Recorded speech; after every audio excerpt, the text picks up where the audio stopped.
এই দেখো কাকে নিয়ে আসছি। কি হলো এরকম অবাক হয়ে তাকিয়ে আছো? আরে উনি আজকে আমাদের বাসার কাজ করবে। আজকে না, উনি আজকে থেকে আমাদের বাসার প্রতিদিন কাজ করবে।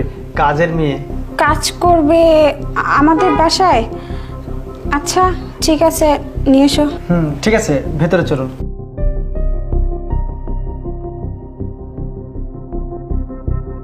কিরে, এই ওঠ! তোর এত বড় সাহস!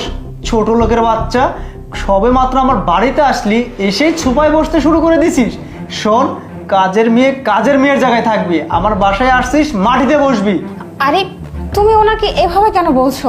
উনি যতই এবারে কাজের মেয়ে হোক না কেন, উনি তো মানুষ, তাই না? তো বসুক না সোফাতে, তাতে কি হয়েছে? দেখো প্রিয়া, তুমি যেটা বোঝো না সেটা নিয়ে কথা বলো না।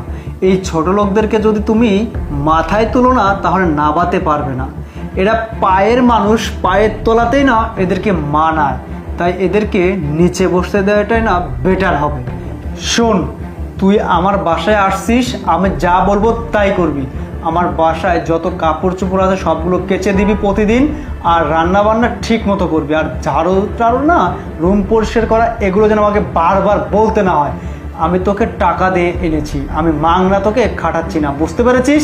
আর হ্যাঁ, কখনো আমাদের সামনে বসার চেষ্টা করবি না। ঠিক আছে স্যার, আপনি যেভাবে বলবেন আমি ওইভাবেই চলবো। কারণ আমি তো আপনার বাসার কাজের লোক, তাই না? আপনি তো টাকা দিয়ে রেখেছেন, আপনার হুকুম আমি অক্ষরে অক্ষরে পালন করব স্যার।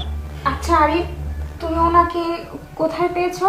আরে প্রিয়া, তুমি কি ভুলে গেছো? তুমি তো আমাকে বলছিলা যে বাড়িতে একটা কাজের মেয়ে দরকার। তাছাড়া তুমি তো একা একা কাজ করতে পারতেছো না, তোমার অনেক প্রেশার যাচ্ছে শরীরে। তাই এই মহিলাটাকে নিয়ে আসছি। আর ওই যে আমার বন্ধু নয়ন আছে না, ওকে আমি বলে রাখছিলাম যে 5-6 হাজার টাকার মধ্যে যদি এরকম কাজের মহিলা তুই পাস, তাহলে বন্ধু আমাকে বলিস। ও পেয়ে গেছে, আমাকে ফোন দিয়েছে। তারপরে ওনাকে আমি ওই যে চাটমোহর আছে না, ওখান থেকে ওকে নিয়ে আসছি। কি বলছো তুমি? কি বলছো তুমি প্রিয়া?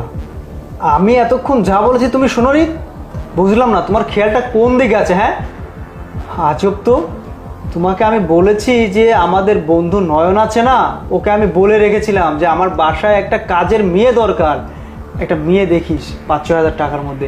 ও পেয়েছে খোঁজ, তারপরে আমি ওখানে ওনাকে নিয়ে আসছি। ও আচ্ছা আচ্ছা, বুঝতে পারছি, এবার বুঝছি। কিরে, তুই এখানে দাঁড়িয়ে কি করছিস? হ্যাঁ, আমাদের কথা শুনছিস? আরে তুই তো এসে, তোর কাজ ছিল কাজ করার। ঠিক আছে, যা আমাদের জন্য চা বানিয়ে নিয়ে আসবি সুন্দর করে, যা বলছি। ঠিক আছে স্যার।